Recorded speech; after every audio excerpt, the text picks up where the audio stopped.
और तमाम जानकारी के साथ स्टेट हेड राघवेंद्र प्रताप सिंह इस वक्त मेरे साथ जुड़ चुके हैं।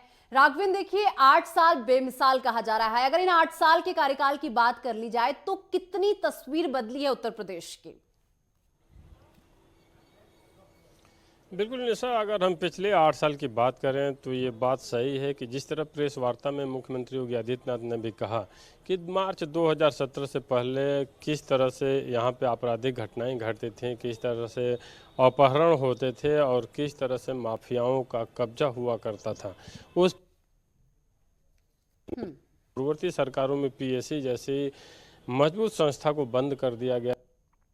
जैसे कि पुनः वापसी हुई और उनकी बटालियन और सिपाहियों की संख्या में लगातार बढ़ोतरी की।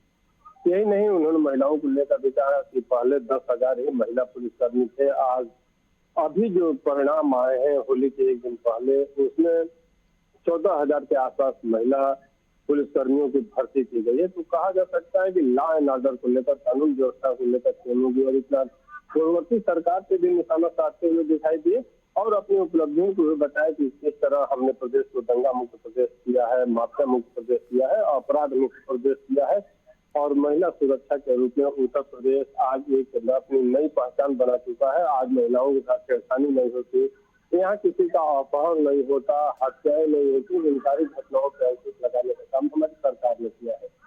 इसके अलावा हम बात करें तो उन्होंने रेवेन्यू सरप्लस की भी बात कही कि पहले प्रदेश की जो अर्थव्यवस्था थी वो डावाडोल स्थिति में हुआ करती थी। हम अर्थ सांख्यिकी के आधार पर पिछड़े हुए राज्यों में, बीमारू राज्यों में हमारी गिनती होती थी, लेकिन आज हम रेवेन्यू सरप्लस प्रदेश है और आज उत्तर प्रदेश 1 ट्रिलियन इकोनॉमी की अर्थव्यवस्था बनने की तरफ अग्रसर है। तो कहा जा सकता है कि एक तरफ लॉ एंड ऑर्डर की बात करते हुए मुख्यमंत्री ने रेवेन्यू सरप्लस की भी बात कही, वहीं उन्होंने दावा किया कि प्रदेश के 80 जिलों में मेडिकल कॉलेज की स्थापना करने में हम सफल हुए हैं। आज प्रदेश के सभी जनपदों में मेडिकल कॉलेज है। पूर्ववर्ती समय में ये भी सुविधा उपलब्ध नहीं होती थी, तो बेहतरीन स्वास्थ्य सुविधा को लेकर और उन्होंने खास करके 2 बीमारियों का भी जिक्र किया। गोरखपुर परिक्षेत्र में या जो भी तराई बेल्ट है, जापानी इंसेफेलाइटिस का जिस तरह से कहर बरसता था और जुलाई अगस्त के महीने में जिस तरह हजारों बच्चे काल कौलिक हो जाते थे, तो बेहतरीन 20 वर्षीय सुविधाओं से युक्त जिस तरह से स्वास्थ्य सुविधाएं गोरखपुर परिक्षेत्र में सिद्धार्थनगर, बलरामपुर, देवरिया, कुशीनगर, बहराइच, इन सब जनपदों में जिस तरह की सुविधा उपलब्ध कराई गई, आज उनकी मौतों में 99% कंट्रोल करने में ये सरकार कारगर रही है। वहीं किसानों की भी बात उन्होंने कही कि पूर्ववर्ती सरकारों में गन्ना किसानों का मूल्य भुगतान बकाया हुआ करता था, लेकिन हमारी सरकार में लाखों करोड़ों के मूल्य भुगतान करके और गन्ना किसानों की खुशहाल करने और अन्य जो भी किसान हैं उनको खुशहाली की तरफ अग्रसर करने और उनकी जो पैदावार है उनकी कीमत को बढ़ाने का काम हमारी सरकार ने किया। तो एक तरह से कहा जा सकता है कि स्वास्थ्य सुविधाओं की बात कर लें या शिक्षा की बात कर लें, कानून व्यवस्था की बात कर लें, सुरक्षा की बात कर लें, इन सारे पहलुओं पे पूर्ववर्ती सरकारों को एक भेजने का भी काम मुख्यमंत्री ने किया। तो दूसरी तरफ ये बताने का काम किया कि पिछले 8 सालों में हमने क्या किया है, किस तरह का सुशासन का माहौल प्रदेश में दिया है और जिसकी देन है कि आज प्रदेश में अमन चैन है, खुशहाली है। हम आर्थिक रूप से और कहीं ना कहीं अपने लॉ एंड ऑर्डर की वजह से भी सीएम योगी आदित्यनाथ जाने जाते थे कि जैसा पहले कहा जाता था कि उत्तर प्रदेश में कोई भी कंपनी यहाँ इन्वेस्ट करने के लिए नहीं आती थी, लेकिन जब से उत्तर प्रदेश का लॉ एंड ऑर्डर मजबूत हुआ है तब से देखिए कितने एमओयू साइन किए जाते हैं, कितनी कंपनियां जो है यहाँ इन्वेस्ट करने के लिए आ रही है। बिल्कुल ऐसा उन्होंने शुरुआत भी लॉ एंड ऑर्डर से की थी कि किस तरह से हम कानून व्यवस्था को यहाँ सही करने में कामयाब हुए हैं और उसी की देन है कि आज एफडीआई भी बढ़ा है, प्रदेश में निवेश का माहौल बना है। आज उत्तर प्रदेश निवेश प्रदेश के रूप में जाना जा रहा है और लाखों करोड़ों की योजनाएं यहाँ पे शुरू हो रही है। तमाम कल कारखाने उन जनपदों में भी लग रहे हैं जहाँ पे भी कोई निवेशक इन्वेस्टर आने के लिए सोच भी नहीं सकता था, चाहे वो पूर्वांचल का देश हो या बुंदेलखंड का क्षेत्र हो।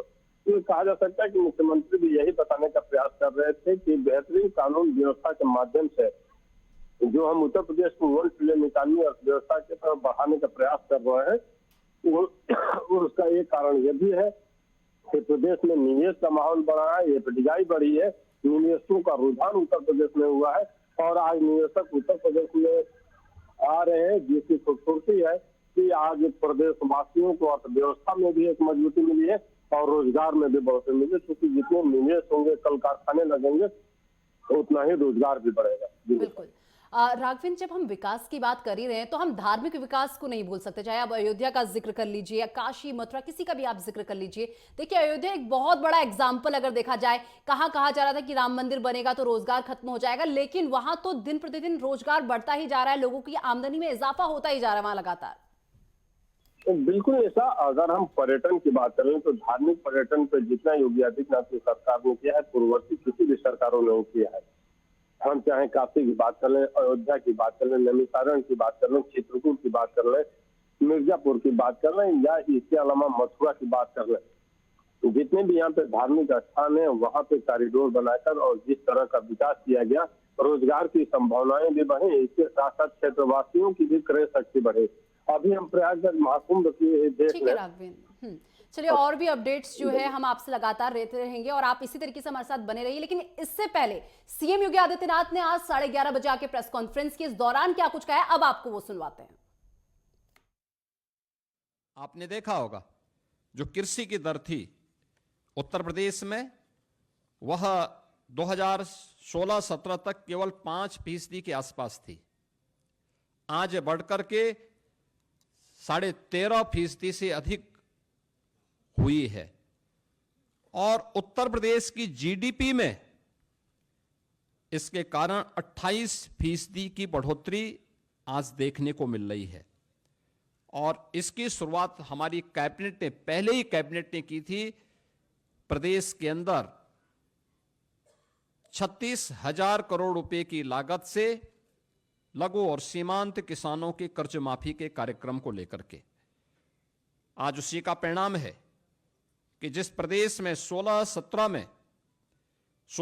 तक कुल यहां पे 557 लाख मीट्रिक टन खाद्यान्न का उत्पादन होता था, आज उसी प्रदेश में हम लोग गत वर्ष ही 668 लाख मीट्रिक टन से अधिक खाद्यान्न का उत्पादन किए हैं। यानी ये 20% खाद्यान्न के उत्पादन में बढ़ोतरी एक वर्ष में ही उत्तर प्रदेश के अंदर देखने को मिली है।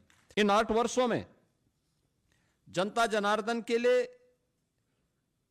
भारतीय जनता पार्टी और एनडीए की ओर से जो कार्यक्रम तय किए गए, उनका प्रभावी क्रियान्वयन किस रूप में हुआ है, या आज इसी से आप देख सकते हैं कि जो उत्तर प्रदेश 8 वर्ष पहले बीमारू राज्य माना जाता था, देश के विकास का बैरियर माना जाता था, जिस उत्तर प्रदेश को 8 वर्ष पहले केवल एक श्रम शक्ति के रूप में लोग जानते थे, आज वही उत्तर प्रदेश 8 वर्ष बाद देश की अर्थव्यवस्था ग्रोथ इंजन बनकर के उभरा है।